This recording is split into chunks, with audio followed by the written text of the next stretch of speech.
Filolao de Crotona o de Tarento fue un filósofo presocrático perteneciente a la escuela pitagórica. En Italia probablemente fue maestro del filósofo Arquitas. Se dice que escribió un libro titulado Sobre la naturaleza, que sería uno de los primeros sobre el pitagorianismo. Existen alrededor de 20 fragmentos de él, pero hay debates hoy en día sobre su legitimidad.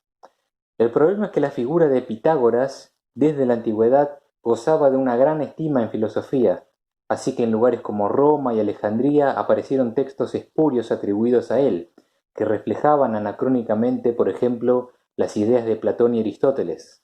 Así que hay que tener cuidado con las opiniones registradas de toda la tradición pitagórica, Filolao inclusive. Platón nombra a Filolao por única vez en el Fedón, como maestro de Simnias y Cebes, en el año 399 a.C., lo que indicaría que nació antes del 440 a.C., si suponemos que recién a los 40 o 50 años uno podía ser maestro reconocido en aquella época. Así que Filolao no conoció a Pitágoras, quien murió cerca de 50 años antes.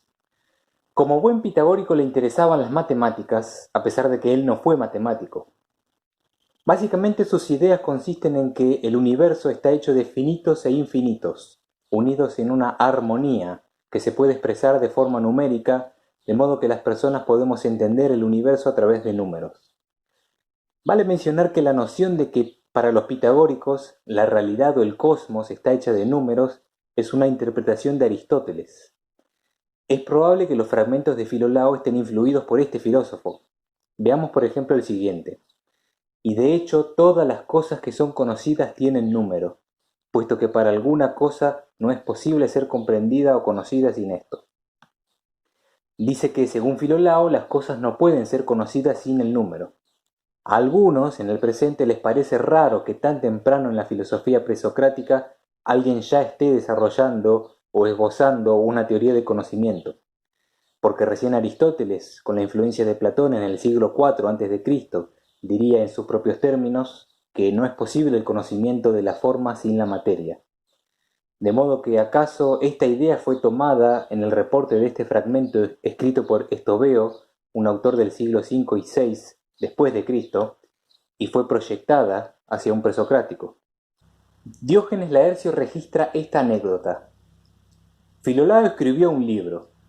Hermipo dice que, según un escritor, el filósofo Platón fue a Sicilia, a la corte de Dionisio, compró ese libro a parientes de Filolao por 40 minas de plata alejandrinas y de éste copió el Timeo. Otros dicen que Platón consiguió el libro arreglando con Dionisio la liberación de prisión de un joven hombre que había sido alumno de Filolao.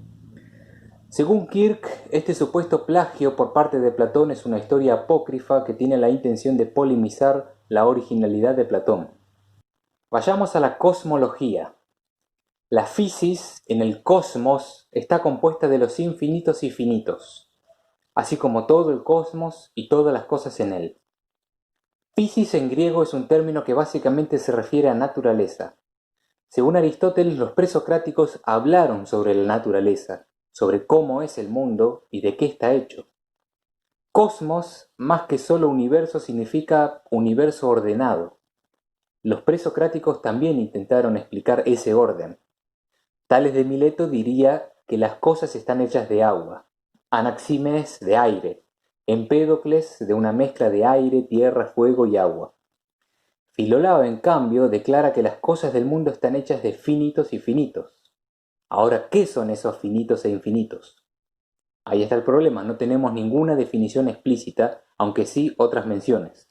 Es necesario que todas las cosas que son sean o finitos o infinitos, o ambos finitos e infinitos, pero no en todos los casos solo infinitos. Y también no habrá nada que se va a saber en absoluto si todas las cosas son ilimitadas o infinitas. Estos finitos e infinitos, sean lo que sean, son los principios fundamentales de la realidad y son lo máximo que los humanos podemos decir sobre la naturaleza. Más allá solo está el conocimiento de los dioses. Sobre la naturaleza y la armonía es de este modo. El ser de las cosas, que es eterno, esta es en efecto su naturaleza misma, admite conocimiento que es divino y no humano, excepto que fue imposible para cualquiera de las cosas que son y son conocidas por nosotros haberse generado si no hubiera existido el ser de las cosas del que el cosmos es constituido, tanto los finitos como los infinitos. Entonces, debido a que el conocimiento completo sobre los infinitos y finitos es manejado por los dioses, nosotros solo podemos reconocerlos, pero no identificarlos.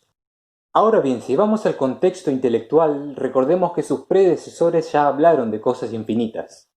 Anaximandro dijo que el apeirón o lo ilimitado es la fuente de todas las cosas que son. Anaxímenes declaró que el aire, como sustancia primordial, es infinita. Anaxágoras que todas las cosas de la mezcla original eran infinitas en cantidad y pequeñez. Así que seguramente Filolao partió de estas ideas para postular sus infinitos como materiales o elementos. El tema es a qué tipo de materiales infinitos se refería. Por otra parte, ya citamos la idea de que no se podría tener conocimiento de nada si todo fuera infinito. Los finitos, algunos interpretan que se trata de las formas de las cosas. Por ejemplo, la forma de este pedazo de madera es un límite para esta materia. No es que la madera se extiende más allá, infinitamente. Este puede ser un contraargumento hacia Anaxágoras, para quien los elementos que componen el mundo eran infinitos y la mente que los ordenó al principio también es infinita. Parménides había dicho que el ser o la realidad misma es limitada.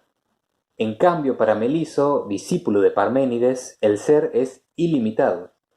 Así que parece que Filolao fue el primero en integrar lo infinito y lo finito en su sistema cosmológico. ¿Pero de qué forma están relacionados? Veamos. Pero, puesto que los principios no son similares o del mismo tipo, sería completamente imposible para ellos ser puestos en orden si la armonía no hubiera venido sobre ellos, en la manera en que sea que haya venido. Ahora, las cosas que son similares y del mismo tipo no tienen necesidad de armonía, pero aquellos que son diferentes y no son del mismo tipo o de la misma velocidad deben estar conectados en armonías si van a permanecer en una disposición ordenada. Es decir, en el universo, los finitos y los infinitos fueron y son armonizados.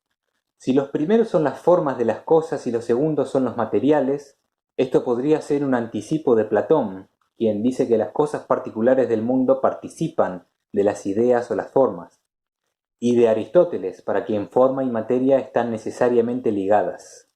Filolao explica esa armonía con base en una escala musical. De la misma forma en que las notas musicales de una escala suenan bien en función de los intervalos que hay entre ellas, así armonizan los finitos y los infinitos en el cosmos, mediante proporciones numéricas. Los números son importantes para el sistema de Filolao, y de hecho todas las cosas que son conocidas tienen número, puesto que para alguna cosa no es posible ser comprendida o conocida sin el número. Bien claro, necesitamos los números para entender al mundo, ya que, por ejemplo, si podemos contar las cosas, quiere decir que podemos distinguirlas entre sí y ponerles límites para comprenderlas. Aunque no solo se trata de distinguir objetos, porque esto es algo que ya los animales pueden hacer. Los humanos tenemos acceso racionalmente al número, mientras que los animales no, y eso es lo que nos permite comprender el mundo. El número tiene dos tipos propios, par o impar, y un tercer tipo, par-impar, de una mezcla de ambos. De cada uno de estos dos tipos hay varias formas de las que cada cosa misma da señales. En esto último está la clave. Dice que las cosas nos dan señales de los distintos tipos de números, sean pares o impares, que nosotros podemos interpretar. Filolao está hablando sobre la relación entre los números y las cosas. En este texto y no en Platón tenemos el primer intento registrado en la historia de la metafísica de la invención de un término para esta relación, o sea, la relación entre lo particular y lo universal. De modo que, por ejemplo, lo universal es el número 3 y lo particular pueden ser tres cosas. Platón diría que lo particular participa de lo universal y que los universales están en el cielo de las formas inmateriales y abstractas. Pero Filolao nos dice que lo particular nos da señales de lo universal. Este sería el lado menos místico del pitagorianismo. Sin embargo, en metafísica los conceptos del platonismo fueron los que prosperaron históricamente. Ahora bien, ese 3, como número, ¿qué es? ¿Es un objeto concreto o una entidad abstracta independiente del mundo material? Aristóteles diría que los pitagóricos en general no separaban los números de las cosas, que para ellos las cosas eran o estaban hechas de números. No obstante, ya vimos que para Filolao por lo menos las cosas no están hechas de números, sino de finitos e infinitos. Los números son indispensables para entender las cosas, pero no necesariamente constituyen esencialmente las cosas. Lo que pasa es que para Aristóteles, comprensión de las cosas es igual a esencia de las cosas. Filolao tuvo una cosmogonía, que al parecer empezó así. La primer cosa que fue armonizada, la que está en medio de la esfera, se llama el corazón. No olvidemos que armonizar para él quiere decir unir finitos e infinitos, de modo que un finito y un infinito se unieron y dieron como resultado lo que él llamaba el corazón.